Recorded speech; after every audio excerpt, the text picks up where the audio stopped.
All right, how's it going, guys? Welcome back to Hitting for the Cycle on the Empty the Bench podcast network. I'm Hank Indictor, and that's John Czech. And how's it going, John? Hank the Tank, appreciate you having me back. You got to stop showing me up an immaculate grid every single day. I'm going to get my feelings hurt. You keep kicking my... I mean, it's kind of my job, but in any event, we are now on episode number 3 of Hitting for the Cycle. But before we get into any of the big stuff, please don't forget to follow us on Facebook, Twitter, and Instagram at HFTC ETB. Follow the Empty the Bench podcast network at ETB Network on Facebook, Twitter, Instagram, and TikTok. And of course, if you want to follow more of our good content on this network, please don't forget to subscribe to our YouTube channel. You can find us at youtube.com/ETB Network.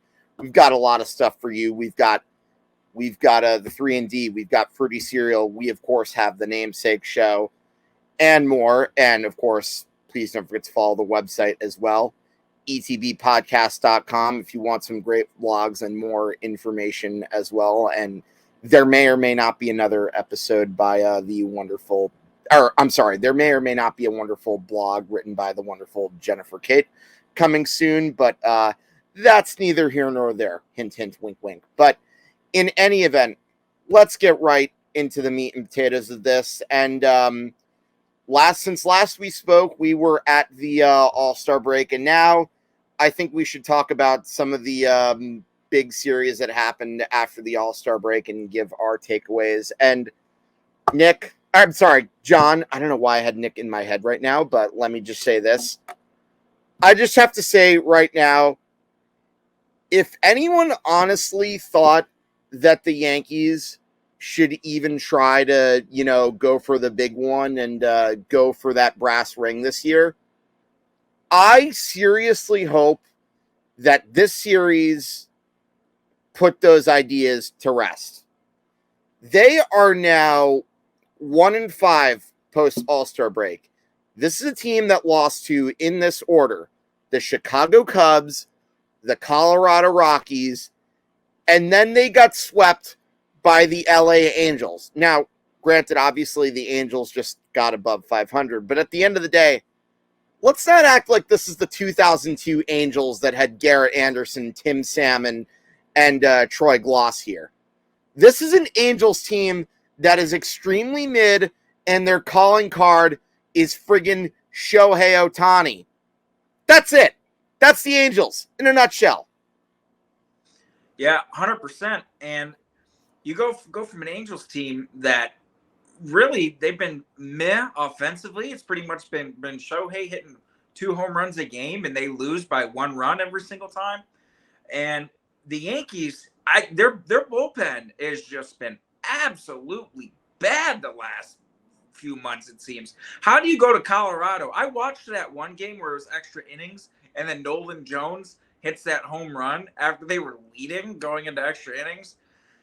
I just don't understand how this team is going to come out and say on record, we're going to try to upgrade at catcher. We're going to try to get upgrades in other positions of the team. And they can't even beat the teams they need to beat. Anaheim is on the precipice of just totally tearing down, totally restarting, even though Artie Moreno really doesn't want us to get rid of Shohei Ohtani.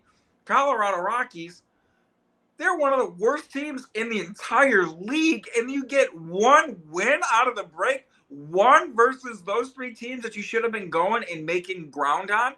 You're in last place You're in last place this far into the season for the first time ever since 1990, and you're going to think about trying to compete in this division? Hank, you watch this garbage on an everyday basis.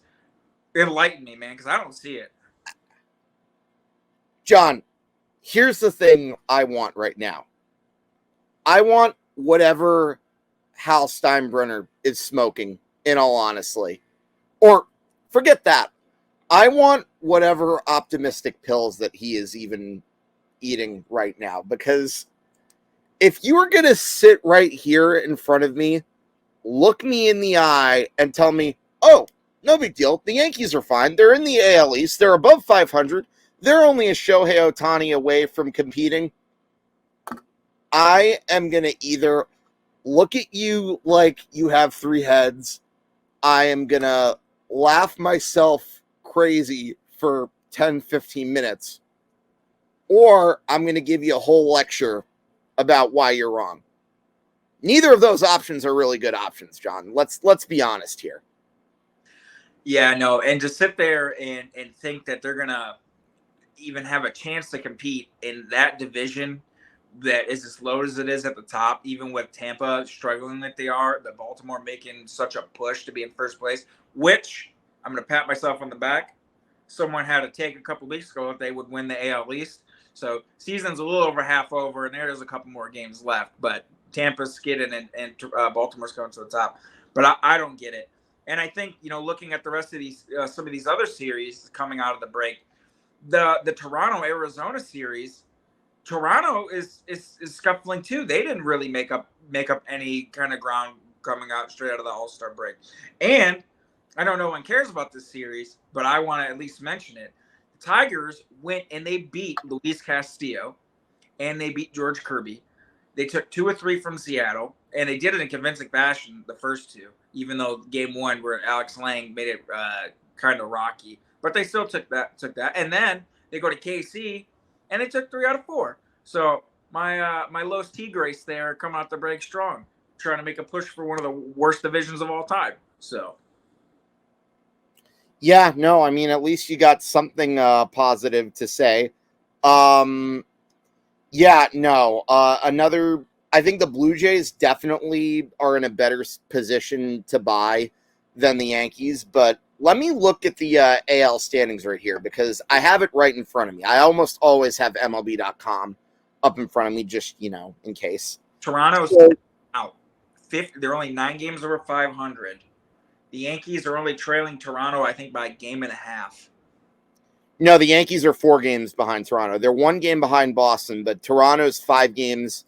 Toronto's 5 games out of first place. Well, if we're looking at Baltimore and Tampa, they're 6 behind Baltimore in the all-important loss column, and for Tampa, that's 4 in the all-important loss column. But to piggyback off of what you said about Baltimore, right now they're in the middle of a series against the Tampa Bay Rays. I believe it's a 4-game series, if I'm not mistaken. But if the season were to end today, Baltimore would be in first because they are 2 games up in that all-important loss column. So, yeah, John, got to give you major props, although not to say that I really laughed at your prediction because, it totally made sense. Their lineup has pretty much been carrying the Orioles all season long, and I mean, granted, they lost 2 out of 3 to the Dodgers, but up until then, they had a big winning streak, and that's pretty much catapulted them right there, too. How about the Mets coming out of the break, huh? Another team that trying to make up important ground, and they just can't close out ball games. Did you see that error they had the other night at I think it was Beatty at third base, dropped the pop-up, that they ended up losing the game to the Dodgers because of that? Yeah, that was Saturday night. I remember that. I think it was a tie game, but then everything unraveled in the 9th inning. They ended up avoiding the sweep the next day. I was at this game with Jennifer at Citi Field on my birthday, actually, of all the places to be at my birthday at Citi Field. But it didn't matter. I still had a good time. The Mets ended up winning that game 2-1. I think Verlander started that game. He went 6 innings, and then they ended up winning in the bottom of the 10th inning, and so they avoided that sweep. And they almost blew another game to the Chicago White Sox. They won that one 11-10, but that was another typical Mets collapse. That they need to sell. 100%. What about, did you check out any of the games in the NL West coming out of the break with the Giants and the Diamondbacks pretty much chasing one another? Oh, yeah, the Diamondbacks had a pretty rough series this weekend. I think, didn't they lost 2 out of 3 to Arizona, or they lost 2 out of 3 to Toronto, no? Or did they get swept? I think they lost 2 out of 3. Yeah, and then the Giants ended up sweeping the Pittsburgh Pirates, and kind of stinks that Pittsburgh's been falling off because I've kind of been rooting for them and their young prospects, especially Henry Davis, even though Henry Davis went to my rival high school. But I always love seeing local kids coming up to the big leagues and succeeding. And they've been keeping pace with the Dodgers. I think and they end up splitting a series with the Reds, although the Giants, as we speak, are very much in the thick of this. They're only 2 games out of first place, but 3 in the loss column to the LA Dodgers. John, they're getting slept on.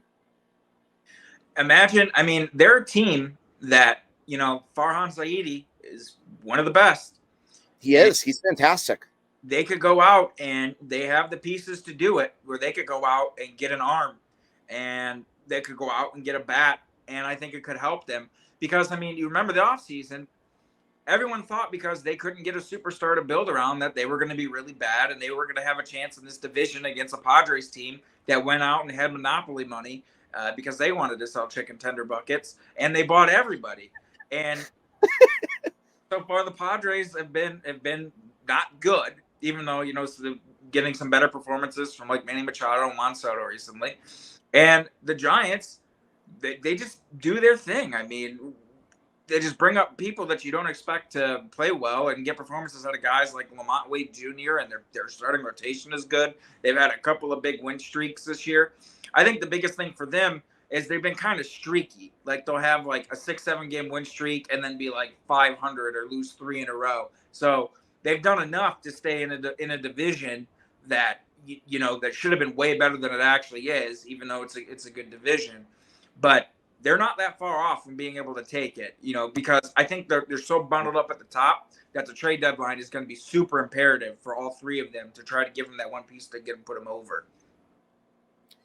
Yeah, no, for sure. And I definitely can see Farhan working his magic during the trade deadline. I think Mitch Haniger was a good move, and so was getting Jock Peterson.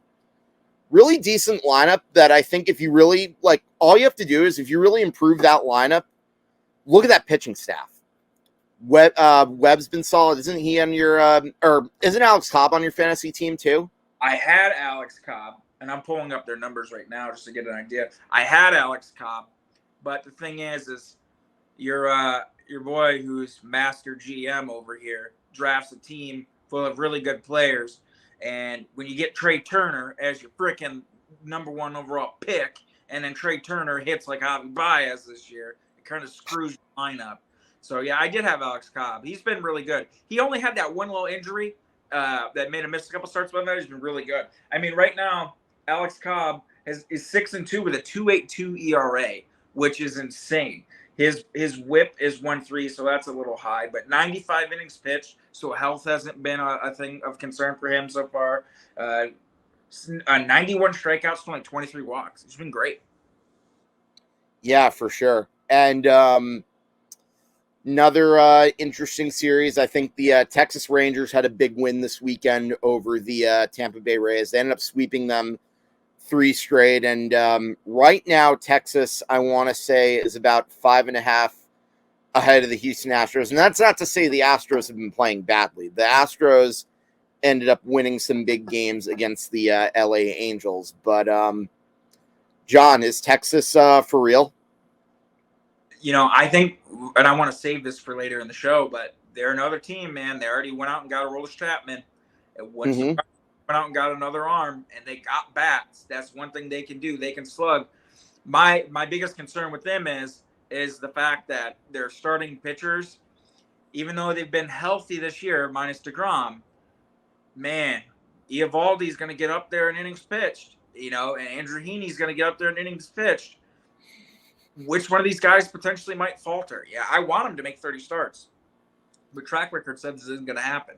So do they go out and get an insurance arm? But, as of right now, they're I think the best team in the American League. I mean, what they've gotten out of their starting rotation, how that team has scored double-digit runs so far this year almost 20 times. I think they've scored double-digit runs 17 times to be exact, which is an insane amount of times. Their offense is deep. They are really solid up the middle. Josh Young has been really good at third. Jonah Heim's an outstanding catcher. I like their team a lot. In Houston, they just really have not been able to string win streaks together. Their rotation's been bad this year. It has not nearly been good. They've really hurt them losing Justin Verlander. Hunter Brown has struggled. Javier has struggled. Their offense has been inconsistent. Still haven't gotten Michael Brantley. Jose Abreu really hasn't shown anything with the bat. They don't have Yordan Alvarez. So I think it's Houston's division, or Houston, but Texas's division to take. I think so too, but the thing is, the Astros are the team that I just will never really give up on. See, the Astros have that like New England Patriots effect, if you know what I mean. Like, they've been consistently winning the division. They won that second World Series. They're such a hated team that anytime we count them out and say, oh, they're probably going to lose out in the division, I just have that weird suspicion that something's going to happen to the point where they turn it around. Yordan Alvarez is going to come back, and they're going to end up getting that win streak that might likely catapult them to first place. And to piggyback off on what you said with the Rangers, they have to get another arm at the trade deadline. Absolutely have to. I mean, that's not to say that their rotation is bad, so to speak. I think Heaney and Eovaldi are good, but Heaney I've seen pitch with the Yankees, and I don't remember him being this good in pinstripe. In fact, I remember him stinking it up in a relief pitching appearance against the Orioles in early September of 2021. And then Nathan Eovaldi, well, don't get me wrong, he's good, and if you have him in October, you know that's a proven big game pitcher, and just ask Red Sox fans from 2018. He's another guy who's dealt with injuries, and I don't necessarily look at him as an ace per se, and this is where they could have really used a certain former Met from Queens who, unfortunately, despite his injury, they are still paying him a lot of that cold, hard cash. So, yeah, I think it would definitely be nice for them to get that extra pitcher at the trade deadline. But otherwise, yeah, their lineup is absolutely fantastic. I mean, 160 plus 166. That's their run differential, John. Wow, that's historically good. That's insane. The only thing I want to say to you, Hank, about the Astros, you guys got destroyed by them. Remember that? It was like mid-season last year. The Yankees went into Houston. You guys got destroyed. It looked like men versus boys. If you're a playoff team like Texas, right? Baltimore. You look at that Astros team, ain't the same kind of fear that you saw last year when you're like, this team will absolutely crush you. You got to admit that. We go looking at that Houston right now. Right. No. And you're absolutely not wrong. They're like, it's very hard for teams to repeat coming off a World Series championship season, right? Yes. And, you know, that Astros team was historically good. Yes. Like, you knew they weren't going to be better than they were a year ago. In fact, I would argue that last year's Astros team was probably the best in their franchise's history. However, with that being said, let's not discount the experience factor. You still have Alex Bregman. You still have Jose Altuve. You still have Yordan Alvarez, who can absolutely crush it at any given moment. And I don't know that he was necessarily even their biggest factor in the postseason last year. That's how deep they were. And you still have Jeremy Pena, who you lose Carlos Correa. Oh, no big deal. You just pump out another shortstop in your farm system like it's no big deal. That is pretty. And Jose Abreu's been around the block. Who knows? Who says that he can't really heat up at any moment's notice? So, again, I'm not disagreeing with you whatsoever. The Astros this year are not as good. And to be fair, did anyone honestly think they were going to be better than last year? No, I think that would have been like expecting a team to be better than, say, the 98 Yankees or the 2018 Red Sox. I had them coming out of the American League to go to the World Series again. Yeah, no, and that's totally fair. I just didn't think they'd be as dominant, you know? I didn't think they'd be this meh, though, either. I thought they'd be better. Like, Right. The playoffs come around, and all of a sudden, like, they hit that switch. But there is some years where it just don't happen. And this is kind of looking like a year where it might not happen, where they hit that switch. Because remember, I think it was 2018 when the Red Sox and them played. The Astros really weren't that good in 2018, and then the playoffs happened, and then they were, like, really good all of a sudden. So, I don't know. Just my 2 cents. No, yeah, it's true. Like, players who have experience in the postseason, they seem to know how to flip a switch. And, like, Joe Torre pretty much said that himself in the Yankee Years book, you know? There was a quote that Tom Verducci wrote. He said for the Yankees going to the postseason, it seemed like they were the only team that were able to find that buried treasure, if you know what I'm saying. Mm-hmm. Yeah, 100%.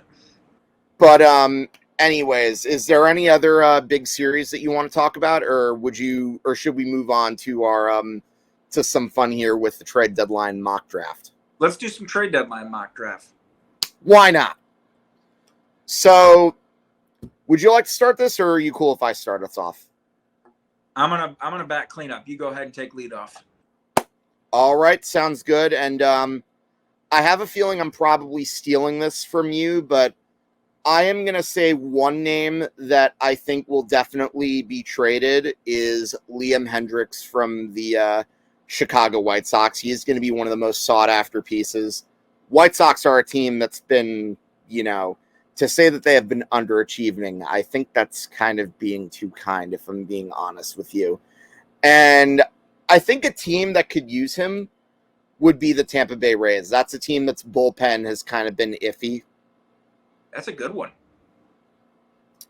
I don't know how much the Tampa Bay Rays would be willing to give, but they have more than enough pieces to where they could make such a trade work. Yeah, 100%. And that's a good fit. They've had so many injuries, and I think they've lost like 11 of their last 14. So they've been on a real skid. Their offense is kind of quieting down a lot too compared to like what it was. But I like that. I like the fit a lot. Liam going there would make a lot of sense. So I'm going to stick with you on the pitching aspect of it. And, of course, I'm going to be a homer and stay in my own backyard because we have people that are for sure on the block. I'm going to go Michael Lorenzen, and I think that he is going to go back to his roots and go to Cincinnati because the Reds really need another starter because right now Lodolo and Hunter Green are both hurt. They don't know when either or one of those guys are going to be back. They have Abbott has been pitching okay. And they could really use a guy that, is a veteran and that can eat some innings. Right now, Lorenzen has like a 22 innings scoreless streak. He just pitched 7 innings again today of no run ball against the Royals. Ever since that start with the Rockies, we give up 5 earned runs. He's been really good. And overall, he's been really good. This year, he's really shaped up his command a lot more. He's simplified his pitch repertoire where he's only throwing a few pitches instead of 12. His changeup has become a really good pitch for him, a really dominating pitch. And I think that would be a good fit for them. He goes back to a familiar spot, and the Reds get a veteran. So this name, I don't really have any particular team for this next name that I'm about to give you, but I feel like there are a number of different places where this one that I'm about to give you could fit. I'm going to say Justin Turner from the Boston Red Sox could be another possible trade deadline player that could be moved. And the reason I say this is because the Red Sox are kind of in a weird position where they're above 500, but they're not a team that really you could see contending. I think if they were going to make moves, I think they could maybe get better, but at the same time, I don't think they'd be any better than a wild card. So I think if you're Boston, the ideal move would be look at some pieces that you have, move them and see what you can get. And I think Justin Turner would make sense because this is a guy who is absolutely a great hitter come October. And I think if you put him on a team like, say, the Reds or the Giants, I think that could definitely help to elevate them. And plus, he also adds that leadership aspect too to whoever he goes to. So I think that would be another really interesting case. What if he went to somewhere like the Marlins? Oh my gosh, that's perfect. You got a young team, and then you have a player who's been around the block like Justin Turner, provide some leadership. Why not? Yeah, and he's like you said, he's a good hitter in the postseason. And one thing that Marlins team has never really had over the last few years is consistent offense. So I think JT would fit in there really good with that young. Imagine him and Luis Ariz backing each other up. That'd be. Oh my gosh, that would be fun. And hey, if you have those two in the same lineup with their pitching staff, and let's say Alcantara finds a way to get his what together, I think that's a team that would be intriguing to watch in October. Yeah, 100%. I don't know if the Red Sox are going to do it because I think the Red Sox are kind of stuck in the Yankee fallacy or they think they're going to compete because the Red Sox have been playing better, even though, Oakland came into town, and I think Oakland took 2 or 3 from them after they had played the Tigers. So I don't know. I think they might be stuck in perpetuity right there in the middle. So I don't know if they're going to sell him, but I like that. I like that pick. I mean, another team trying to get a veteran bat right at the deadline. I like that a lot. So for my second one, I'm going to stay in the AL Central, and I'm going to go Lucas Giolito.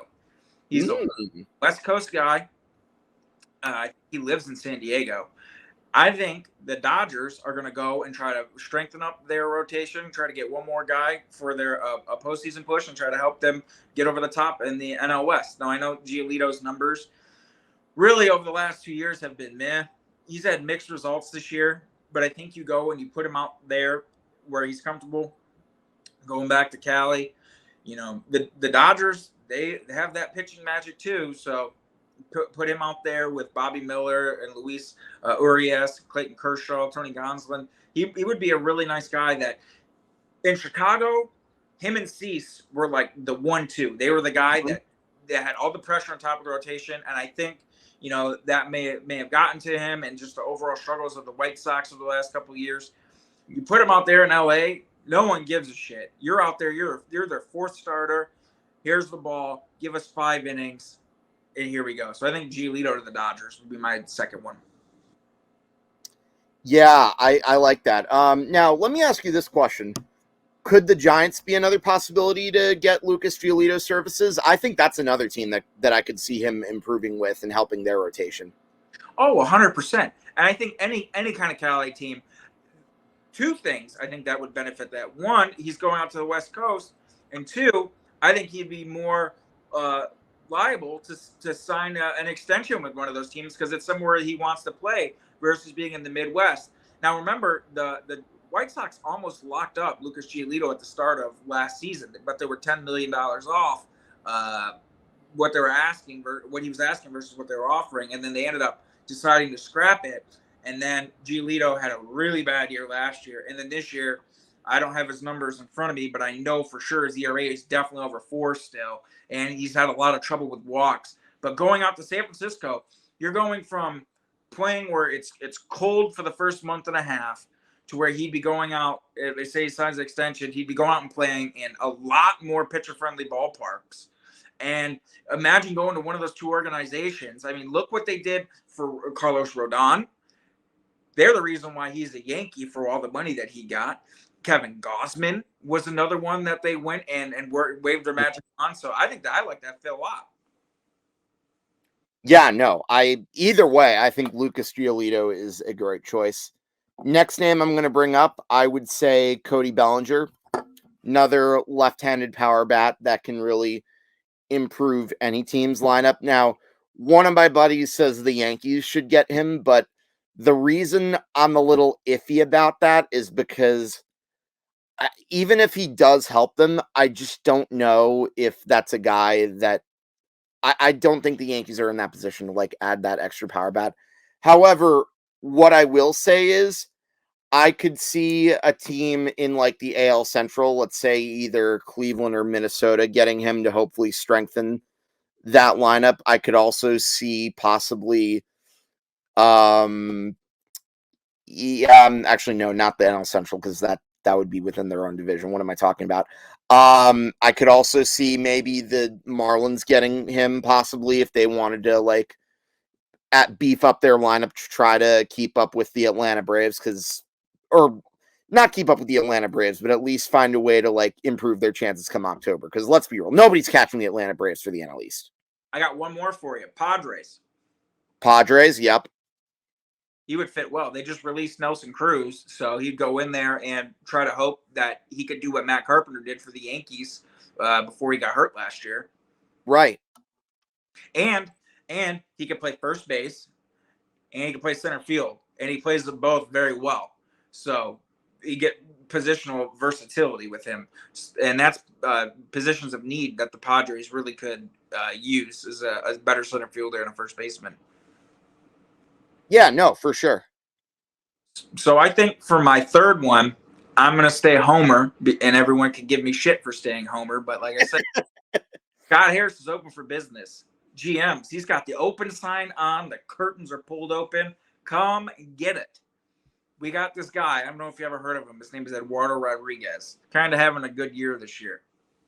Yeah, I may have seen him pitch in the AL East when he was with the Red Sox. Well, Hank the Tank, my friend, you're going to see him in the AL East again because he is going to the back to where it all began, the Baltimore Orioles. I think the Orioles, who already, and we're going to talk about it, made a trade. Last year, they subtracted, and they were like, it's not our year. We're just going to build on this. This year, they already made a trade, and now they're going to go, and they're going to strengthen that starting depth. They're going to get back Eduardo Rodriguez to be a guy that could be like what he was supposed to be for the Tigers, a number one, and what he has been for the Tigers, a number one starter. And his money, if he does opt into his last 3 years of the deal, is not that bad. He's owed less than, I think, $80 million for the next 3 years. So he has a team-friendly contract.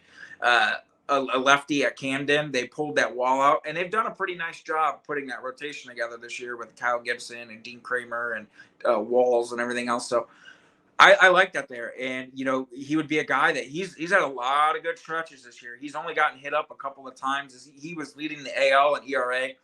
And I'd be really happy that the Orioles get him because I don't think Erod's this kind of pitcher. And I really would like another team to take on that risk, because he did have that last year where he all of a sudden was just gone for 3 months because of family issues. And then he had some ruptured muscle in his finger that he missed 4 weeks for. So I'd rather, even though he's got a team-friendly contract, I think this is a career year for him. And let the Orioles give us one of their nice pieces for him, and they could have him out there. And fun fact, before I hand it over to you, Eduardo Rodriguez is the reason why the Tigers didn't get Andrew Miller back. I don't know if that's right. Yeah, I don't know. I know. I knew you would remember this, but when the Tigers were trying to get Andrew Miller from the Red Sox, they actually had a deal in place, and then the Orioles came in and swooped in and gave him Erod for Andrew Miller. And I was so pissed because the Tigers needed Andrew Miller back in their bullpen. So, but Erod to the Orioles. Yeah, I like that. I think that actually makes a lot of sense, to be honest with you. Like, put him in that rotation. You have a much improved pitching staff. He's pitched in the AL East before, so I think that would definitely make sense. And another thing to factor in, postseason. Look at his numbers with the Red Sox in 2018 and 2021. Both times he was on the mound for them in big games, he was really good. He knows how to pitch for them in those big situations. And look, I know people might be saying, "Oh, well, what if the Orioles give up like a certain amount?" No, like sometimes windows can begin earlier than expected, and I think the Orioles would definitely be wise to, make a push for Eduardo Rodriguez. I really like that take a lot, actually. You're in first place. Get a legit starting number one, helps the rest of the rotation out. That's all I'm saying. I'd really like that fit there. And not to mention, again, he also could provide leadership to the rest of that pitching staff. Mm-hmm. It's more than just the numbers and what he can do, but like when you add that extra intangible there, it really helps.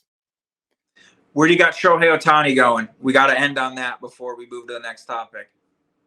I'm going to go out of the box for you, if I may. Yep. I'm going to say the San Francisco Giants.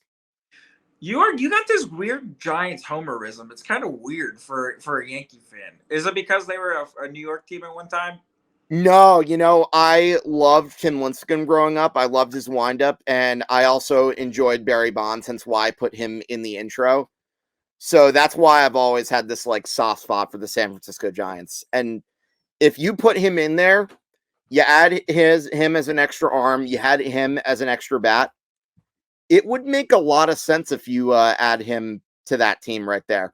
And also it's a California team. Yep. It's not too big of a market, so to speak. I can totally see Farhan doing something like that, especially after he just missed out on Aaron Judge. He might be thinking, hey, why not get a piece like him? That's a definite separate you from the pack kind of move for sure. I'm going to go even further out of the box for this, and I think you're drawing Tampa Bay Rays. Ooh, I like that. They need another starting pitcher, and it never hurts to have another bat. They're, like I said, they've lost 11 of the last 14, and they've been facing some injuries. Like McClanahan just came back. So I think the Rays are one of those teams that they could take a hit to their farm system, absolutely go for it in this window that they got, and all of a sudden they would make another trade this offseason, and their system would be top 5 again because they have voodoo magic there. Oh, yeah, no. Like, do I think it's going to happen with the Tampa Bay Rays? No, but here's why I like that idea. Because this is a team that has had problems with attendance. This is a team that's always been fundamentally sound when it comes to producing like talented players. You add that one piece to them. Yeah. That could be very huge. And who knows, maybe he could be the difference between them winning and losing a pennant. And honestly, you put him there, maybe it could do a lot more for the city itself, because we know about the whole ballpark stuff situation there, right? It would definitely put more asses in the seats. They would open up the upper deck. That is for sure. But again, I think that's me obviously thinking in fantasy land. I don't know if Stuart Sternberg would be ballsy enough to make that move. In fact, I would argue that he's just as I would argue that his cojones are just as tiny as maybe, say, John Fisher, or I could say Rob Manfred, but I would say more like John Fisher in that sense, because, you know, they're both small market owners. They both seem to care more about the bottom line and whatnot and cost cutting. So, it is what it is. And not to mention, look at the shenanigans he pulled with Montreal, but that's a topic for another day. Anyways, let's talk about the other trade that actually did happen. Shintaro Fujinami has been traded to the Baltimore Orioles, and didn't really give up that much in return for him. I think they only gave up like one prospect. I think Easton was the guy's name. I can't remember off the top of my head. Yep. Yeah, it was. The thing is like, I think a lot of people were kind of surprised. Easton Lucas, that's his name. What was his name? Easton Lucas. Okay, I knew it was something Lucas. I think people were surprised that the Orioles may have got him because his numbers, he has like an over an 8 ERA. But if you look a little bit deeper into it, he's since they moved him into the bullpen over his last 24 innings, he's got like a 3.3 ERA. And I will say from firsthand experience that having just watched him over the last 2 weeks, he can bring it. I'm talking 102 mile an hour fastball with a legit slider, like wipeout. When the Tigers were playing the A's, and there was a game where the Tigers had one hit them, and the A's had tied it, and he was up against Miguel Cabrera, and Miguel Cabrera doesn't have the bat speed he used to anymore. And I'm like, there is zero chance in hell that he's going to be able to barrel anything this guy throws. 3 pitches, 3 outs. It was three pitches, 1 out, and he just blew 102 by Mickey with 3 pitches all in the zone. He was like, "Here it is, hit it." His stuff is legit. And if you look at what the Orioles have done, I mean, look what they did for Lopez last year before they shipped him off to Minnesota. What they've done for Yanier Cano and Bautista, they have some kind of magic there in Baltimore too when it comes to fixing bullpen arms. Right, and I think also you mentioned that he was struggling before that. I think what we have to ask ourselves is how much of his struggling had to do with where he was in Oakland. Yeah, and they were trying to make him a starter, which I don't think he was comfortable with. Yeah, no, and as I said, the A's are not a well-run organization at all. In fact, you and I have pretty much ranted about them a lot, whether it be on the show or whether it be on like our own texts and phone calls and whatnot when talking baseball. So I think this is a move that could really help him. And you know what they say about changing sceneries. I think adding him to an already lethal bullpen, again, it's not a big news move, but it's an under the radar move that, for all we know, that could very well be the difference between the Orioles going far and having an early exit. All I know is that 102 plays with that slider. Good luck. Yeah. Well, anyways, moving right along, we obviously have to get into another Japanese pitcher, although this Japanese pitcher is more of a unicorn so to speak. You may have heard of him. His name is Shohei Ohtani, and right now, I believe he has, 34 home runs. He is actually on pace to break a record that was broken last year. Well, depends on how you view that record. I don't want to get into all that details about that, but I think it begs the question, John. Who would you say is having a more impressive season? Ohtani right now or Judge a year ago? And quite frankly, I don't think there's necessarily a wrong answer to this debate. I think it's just absolutely insane. And I kind of feel bad for Aaron Judge because Judge sets the rookie home run record, and then Pete Alonso like almost instantaneously breaks it. And now Judge sets the record for home runs, and Ohtani's on pace to break it. It's so, this is one that after we thought about this topic, it's absolutely been burning me up because it's so hard to say. And I think you as a Yankees fan, being able to see what Judge did every single day versus, me seeing it on the highlights and hearing people talk about it, I got to kind of look at it in different categories. Ohtani is doing it in a harder ballpark to hit home runs, in a harder division to hit home runs, but he also plays for a crap-ass team. And even with his absolutely dominating performance, the Angels are just barely over 500. With Judge, if the second half of that season, if Aaron Judge didn't exist, which you're basically seeing right now with the current Yankees, there is no chance they would have made the playoffs with how bad they skid in the second half. Aaron Judge legitimately said, guys, hop on, and I'm going to carry you with my giant friggin' ass frame, and we're going to just ride this out to the playoffs. And that's what they did. Now, I know our colleague Nick absolutely despises this point, but I think it plays a factor. Ohtani pitches too. And I mean, at one point in time, he had the lowest average against him in the American League that pitchers were hitting with the highest OPS as a hitter.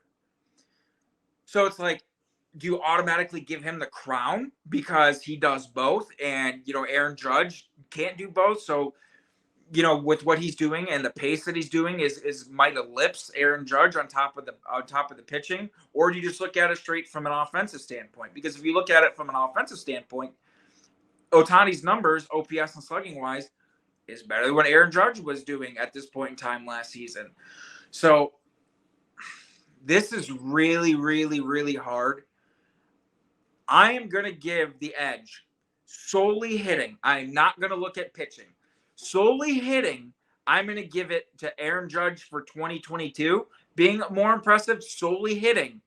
But if we look at with the pitching and hitting, Ohtani's having the better season for sure. But if we're going to look at it straight offensively, it's got to be Judge because Judge pretty much brought his entire team to the playoffs. And he was the only player on that team. So Ohtani overall, but I think the 2022 season for Judge hitting, not including Ohtani's pitching, was more impressive. I mean, this is brutal because, like I said, you know how I generally am when it comes to comparing stuff.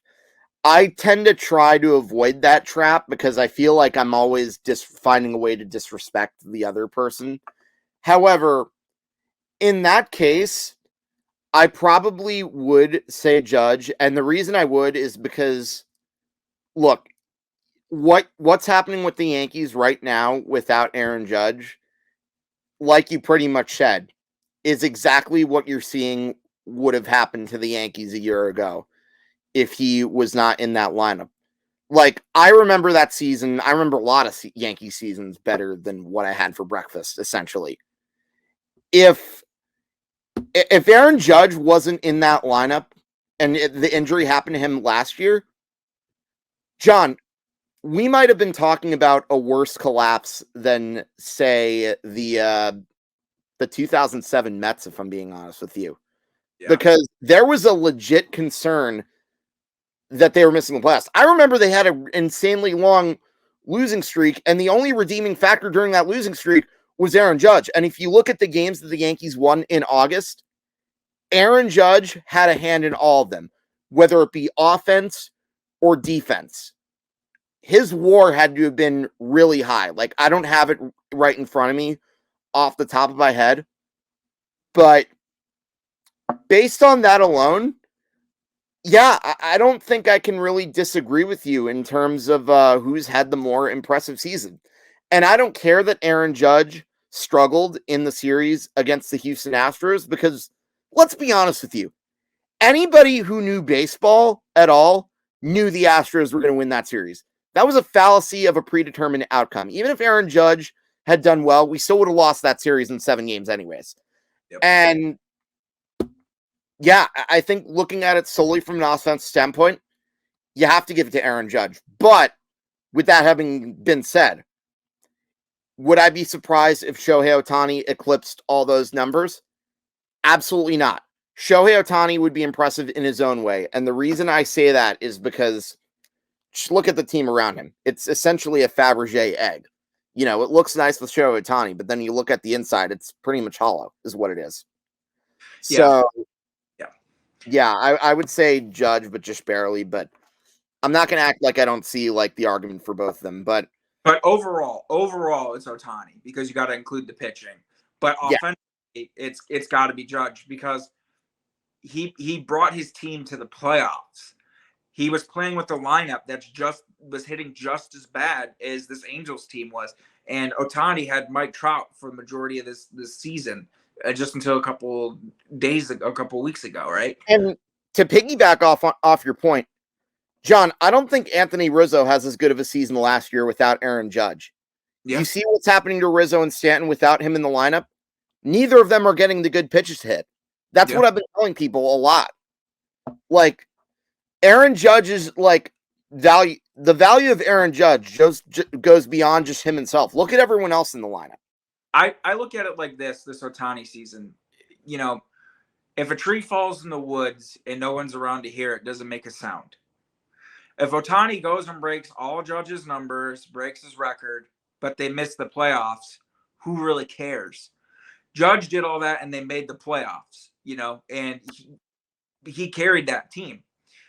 So that's why I think his overall offensively season is more impressive because of the circumstance and the outcome. But overall, Ohtani's season, like if you include the pitching, absolutely crushes him. So, but I just look at the end result. They're not going to make the playoffs.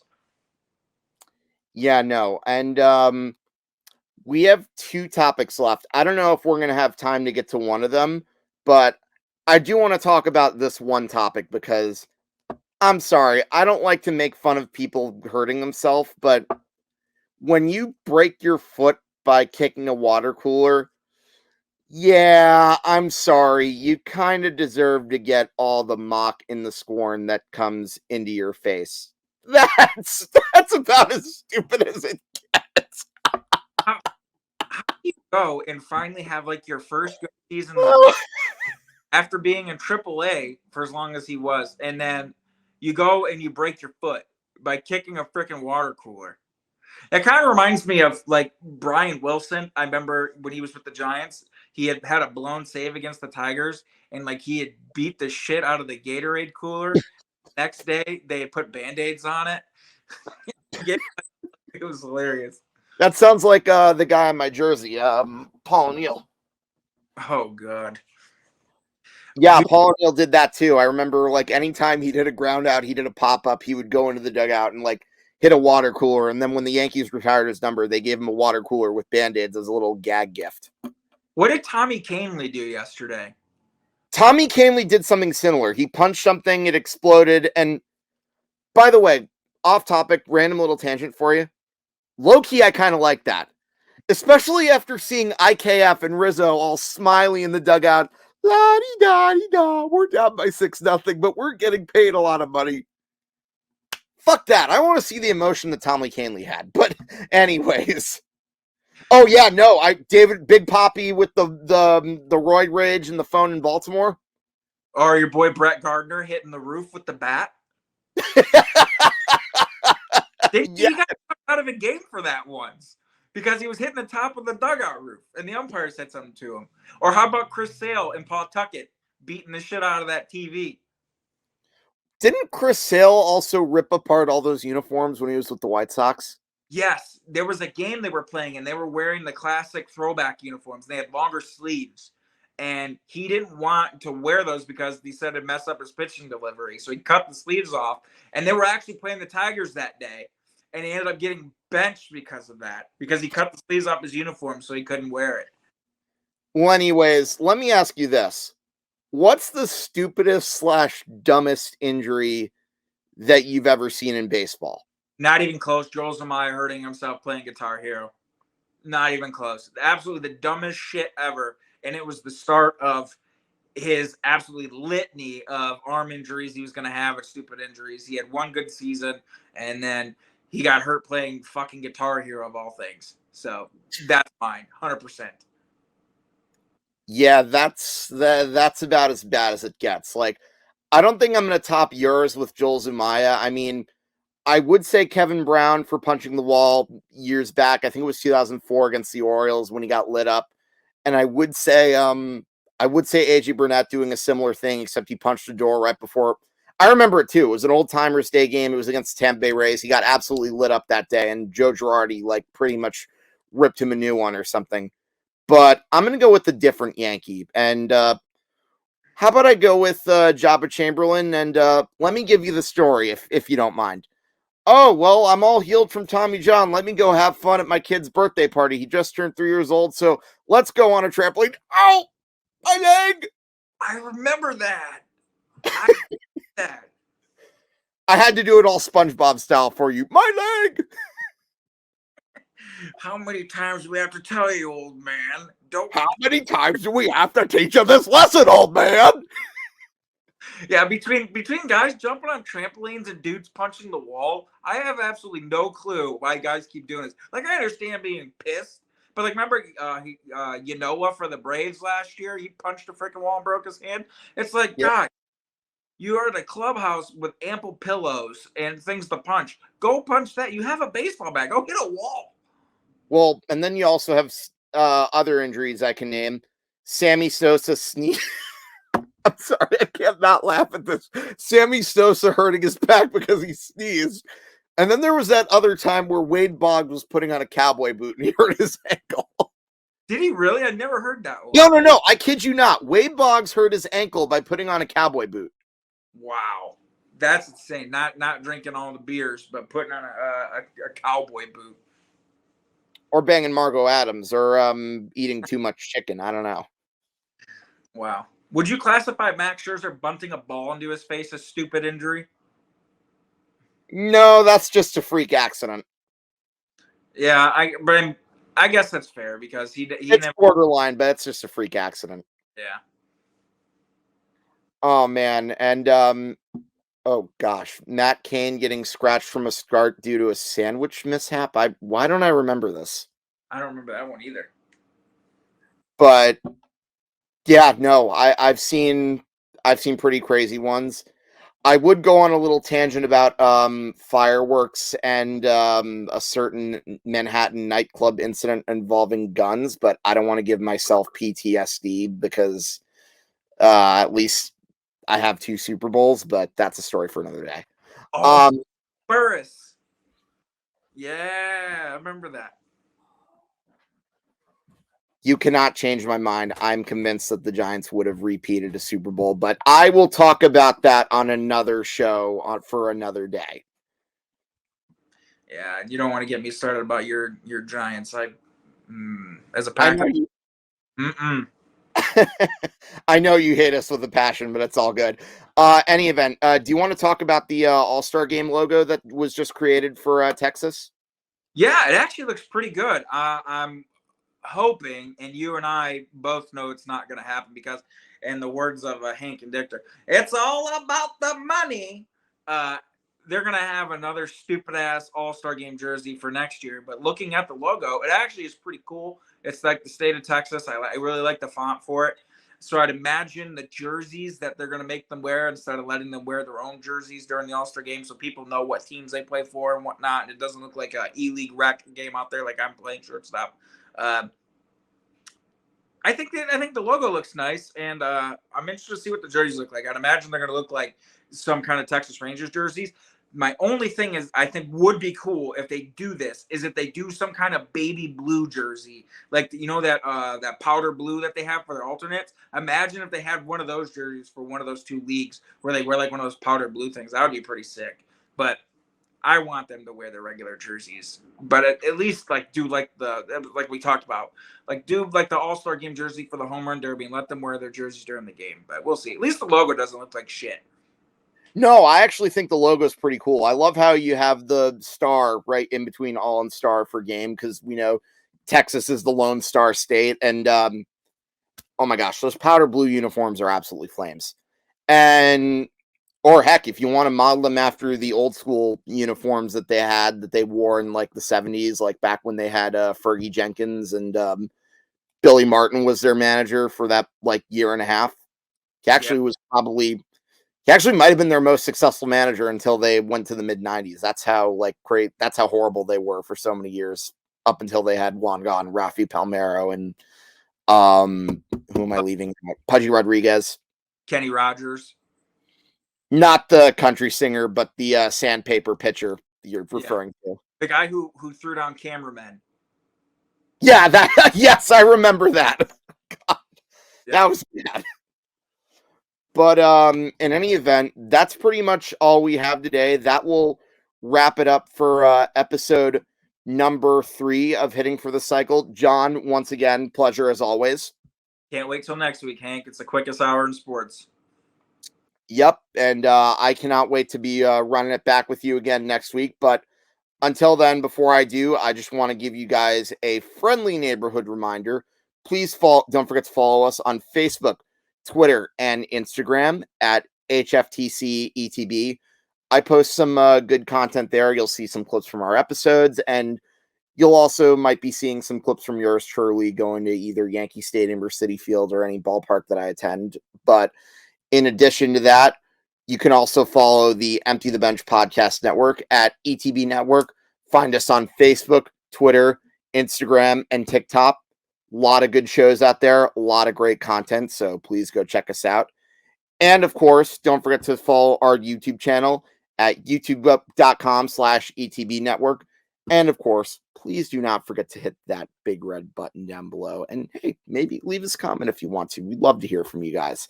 And last but not least, make sure you follow the website, etbpodcast.com, for great blogs and more information as well.